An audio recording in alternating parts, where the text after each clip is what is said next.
Welcome, everybody, to Sports Shorts Daily, presented by L'Auberge Casino. Ronnie Rantz, Joel Davis kind of checking in with you. It's clearly Jersey Day here on the Tuesday edition of Sports Shorts Daily. This is the Archie Manning retro throwback. Look, it's even got the patch, there you go. Letting me know that it's a retro throwback.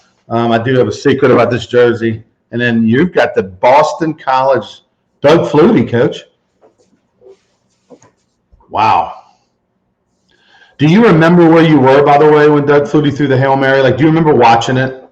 I remember seeing it on ESPN Sports Center. I really wasn't watching it. You were probably on a half pike somewhere about that time. That was, I think, 84, I believe it was. I was either on a half pipe or watching my Atlanta Braves on TBS. Oh, God, you wouldn't have been. Oh, that was so bad back then in 84. Dude, I mean, yeah. Was Dale Murphy playing? Right. Was Washington playing? Was Glenn Hubbard playing? Yeah. Bob Horner. Cam was playing. I was watching.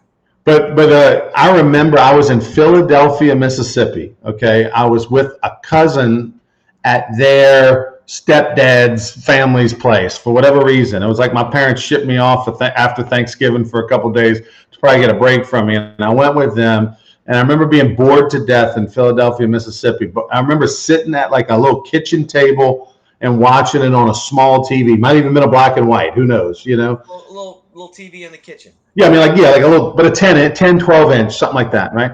And I remember the play was so. I think it was a Friday after Thanksgiving.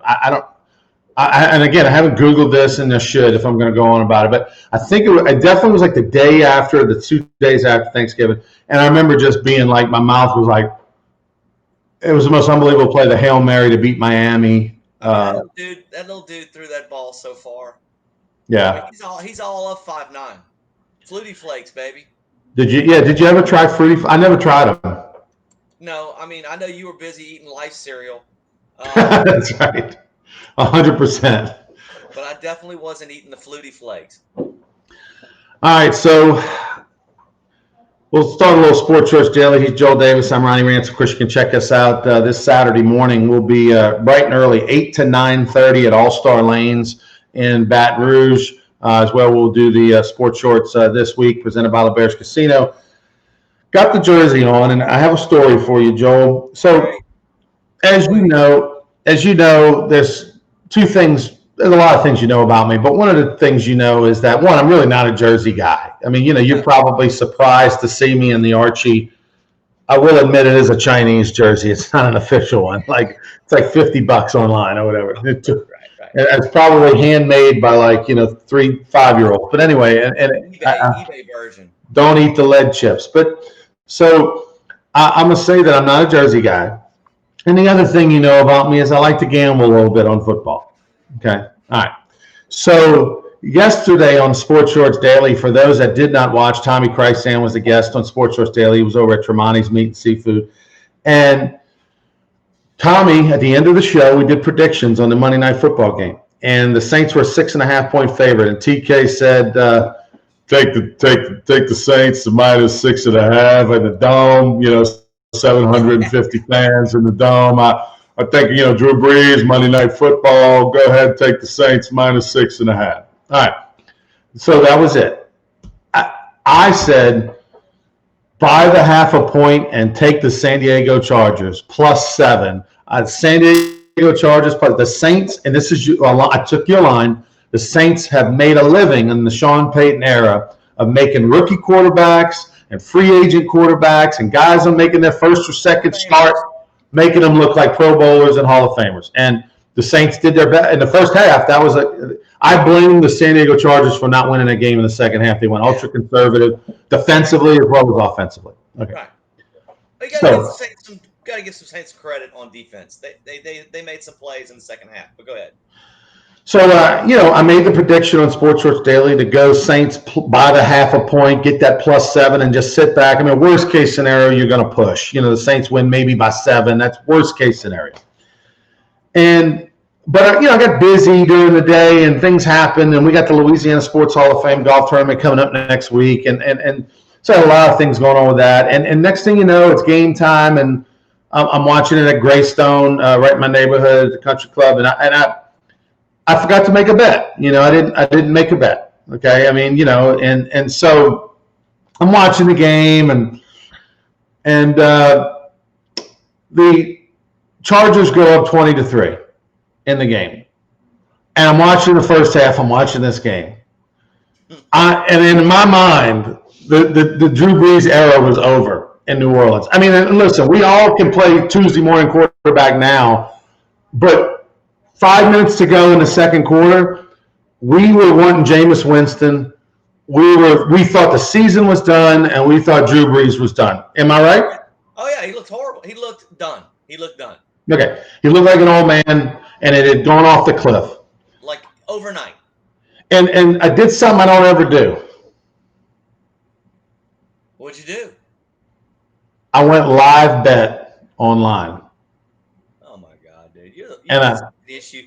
Hang on. 800, dude. Hang on. I went live bet online, and I wanted to see what the numbers were, where we were at. Okay. Where were they? So with about 3-4 minutes to go in the second quarter, the live bet for the Saints to win, you bet $100, you'd probably win $250, $260, something like that. Okay. If you bet the Chargers, this is like 3-4 minutes to go in the second quarter, you probably had to bet $300 to win one. So what was the score at the time of your bet? What's that? What was the score at the time? Well, it was 20-3. Okay, so it was. I'm watching. Now, I'm trying to see, like, maybe the Saints can move the ball and the value on the Chargers will go down because, I mean, it fluctuates, $100 given on the first down play and all that. So as the Saints are driving to get that touchdown before half to make it 20-10, they're starting to move the ball, so the line's coming down a little bit, right? Because remember, and so I want to say I made 3 bets on the Chargers.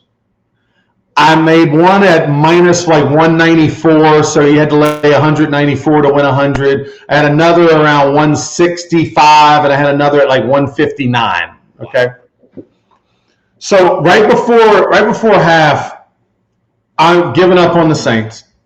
I'm giving up on Drew Brees. Keep in mind, I'm watching the game with some people at right in the neighborhood, and I've got the Archie jersey on. Yeah. Okay. Yeah. And there's an old guy, Mr. Ron, who's 80-something years old, who actually knows Archie. Right? He's at the bar. Like he from Mississippi, or like he knew Archie. Okay. Right. I was trying to sell him the jersey. I'm like, I'll get Archie to sign it. Whatever. Right? The Chinese Archie jersey. With the fake sleeve. Right. So it's not even. Joel, let me just tell you this. I don't go live bet very often. I go live bet on the Chargers to win the game. Bigger than I've ever done in my life. So you're like $1,000. Not going to talk the number. Biggest individual bet of my life. For the Chargers to just win straight up. For the Chargers to win. So you're gonna bet, let's just say it's hypothetical. You're betting $1,000 to win 300. Yeah, I mean, at that moment on the first one, yeah. I mean, basically, like hypothetical. If you were betting, say, $1,500, hypothetical, you'd win like $800. Okay, all right, that's okay. So you're trying to make up for the whole weekend of turkey that you're eating. So let me just give you some info here. I worked these numbers after the game. Okay. How many you could have paid? By the way, the Chargers completely changed their offense in the second half. I mean, zero confidence. Give credit to the Saints defense.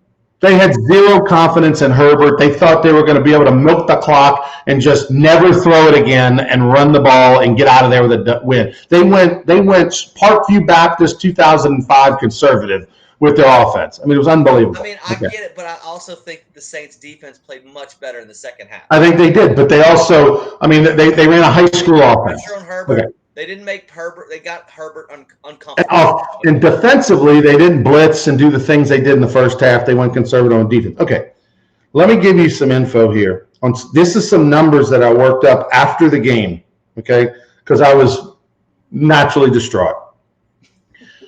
Saints, in the history of the New Orleans Saints, in the history of the Saints, going back to the 60s, They are 3 wins and 71 losses when they're trailing by 17 points or more in a game.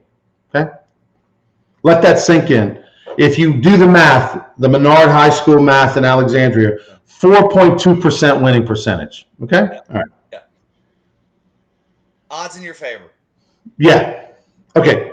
NFL kickers in this season from 50 yards and beyond. Now that's throwing in the 60-yard kick right before halftime, or the 58-yard kick in the rain and the grass to just desperation kick, whatever. It's not okay.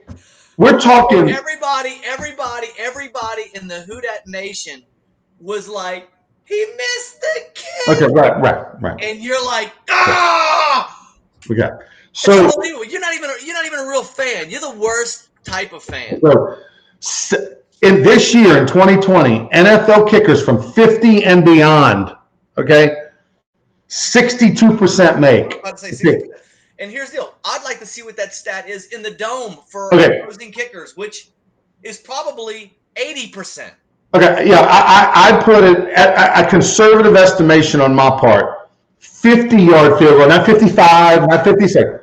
50-yard field goal in a dome, 750 fans. Okay, you don't have the Pope hanging over the railing, banging on the thing. The whistle guy doing his deal. Yeah. You don't have the scoreboard where you got the video of Drew going, "Let's get it up in here." You don't have any of that. You got 750 people. All you have is a linebacker across the line yelling, "Miss it, miss it!" Like that's all you have to deal with. Or maybe talking about your mama a little bit. Right. Yeah, we're going to talk about your mama for sure. I put that 50-yard field goal in the dome with no fans conservatively at a 75% make. 75. It was good. I'm thinking he's going to make it. Go ahead. Okay. I didn't, because the minute I pressed OK on the bet, 3 bets, the minute I pressed OK before halftime, it all went downhill for the Chargers. We want to thank you. The Houdat Nation wants to thank you for your service and your money. But because of you, I'm telling you, the Juju hates you so much. Ronnie, I've been telling you for years, you need to call 1-800 Gamblers Anonymous. You've got a problem. You waste more money losing bets. I'm done. You're pulling against your Saints. You don't even deserve to wear that hat or that jersey because you're not even a real fan. You're betting to get you. You are happy. You were miserable that Bagley missed that field goal last night. I'm watching the game with 25 brass guys last night at walk-ons after our flag football games, and I mean, it went berserk. It went absolutely berserk when that dude missed that field goal. Here's the deal. And I want to give a shout out to Jordan Faircloth. You know Jordan Faircloth pitched at LSU. Former LSU pitcher. Jordan had a little something going on too. And he was just the opposite. He needed he needed Bagley to miss that field goal. And he did. And I mean, the place is not only happy, not only for the Saints, but we were happy for Jordan.